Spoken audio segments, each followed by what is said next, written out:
Well, our reporters Paul Hawkins and Ellie Costello are out and about to see how it's affecting commuters this morning. Let's start with you, Paul. You're at London Bridge. What's the latest where you are?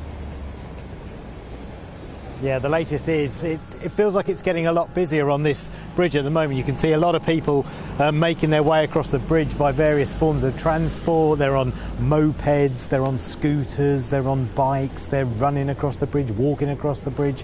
A lot of people trying to find alternative ways of getting into it. If you just look in the distance, actually, you can see a lot of people waiting at that bus stop. Now, it is busy, but I have to say, and this is just anecdotal, it doesn't feel as busy as it has done when the tube has gone on strike on previous occasions. Before, when there were strikes on public transport network in London, it felt like loads of people were trying to cram onto buses. It doesn't, and this is just me, anecdotally, in one part of London, it doesn't feel like that today. It does feel like a lot of people have got the message, and those that can work from home are working from home. So people trying to get from London Bridge across into the city, to the financial heart of London, of the UK, trying to get to their offices and their desks. This is what some people have told us about their journey into work this morning. It took me half an hour longer than normal. Right.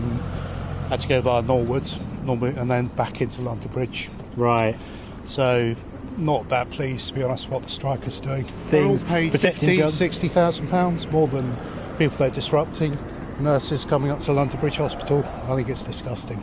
I get it, especially after COVID. Like, there needs to be some job increases. There needs to be maybe a bit of a pay rise, but if everyone's working from home, there's no real impact. Like I said, my train wasn't busy. We just got stuck outside. So the people who do have to come into the city are being, screwed over. Yeah. But, there's not really as much of an impact as there used to be. Yeah. How do you feel about the fact this could go on for months? Oh, God. Not excited as someone who has to go in every day. Again, purely anecdotal, but most of the people we've spoken to this morning have supported the strikes. That one gentleman, someone who doesn't, but most people seem to be, on the whole, dealing with it. I guess, it's a nice summer's day, good day to walk in, but the longer this dispute drags on, we'll see where public opinion lies then. Thank you very much indeed. Well, Ellie is out and about checking out the bus situation for us this morning. Ellie, what's the picture where you are? Well, good morning to the two of you, and I'm just outside Victoria Coach Station, which is very, very busy this morning because of that train strike and a separate tube strike going on this morning. If you want to get out of London on public transport, a coach or a bus is the only way to do so. So I've just gone in and had a little bit of a walk around. It's very busy in there, and you've got to feel for the tourists who sat on the floor, some of them sleeping on the floor.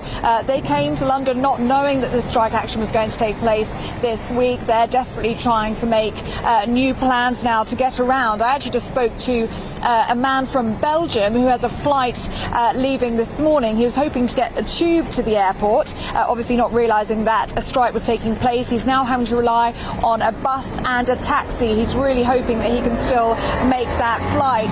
And the roads in and around London are, of course, really, really busy this morning as lots of people are pushed onto the roads. And there are a couple of things that I spotted this morning. One is that lots of people were doing car shares this morning. It's very rare that you would see 4 or 5 people packed into a car in the morning commute, but that's definitely what we're seeing this morning. Obviously, lots of people prepared for this strike action that's taking place this week.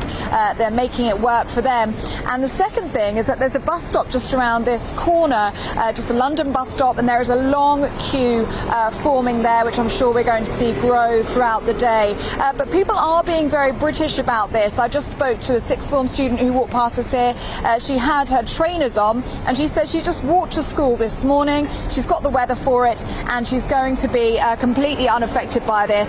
She's not going to let it stress her out. So I think people are being very British. There's also a bike rank here full of Boris bikes, and that's been very busy this morning. People opting to take their bikes out on such a lovely sunny day. Now, of course, some people support the unionists. They say that, of course, they deserve better pay in a cost of living crisis. Other people saying surely there's a better way than grinding the country to a halt.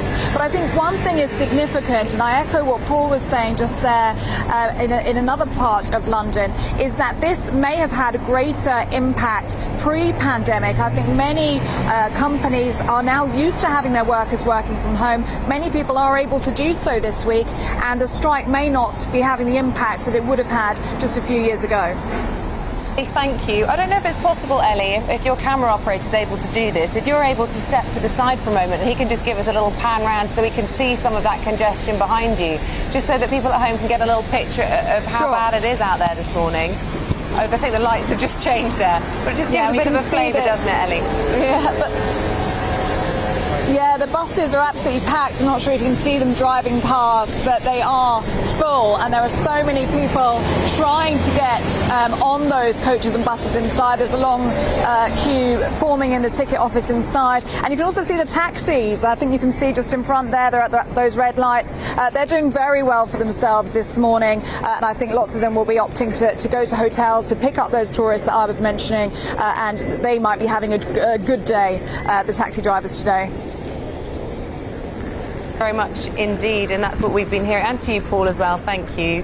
That's what we've been hearing, haven't we, that lots of taxi drivers have been making their way to the hotels where lots of people have been staying because they've been expecting these problems this week. And it's all bad. The hotels, the taxi drivers, they seem to be doing all right out of all of this. But well, certainly the London picture we're looking at there, London doesn't seem to grind to a halt. Just very, very busy, so allow yourself much more time for any journeys that you are making.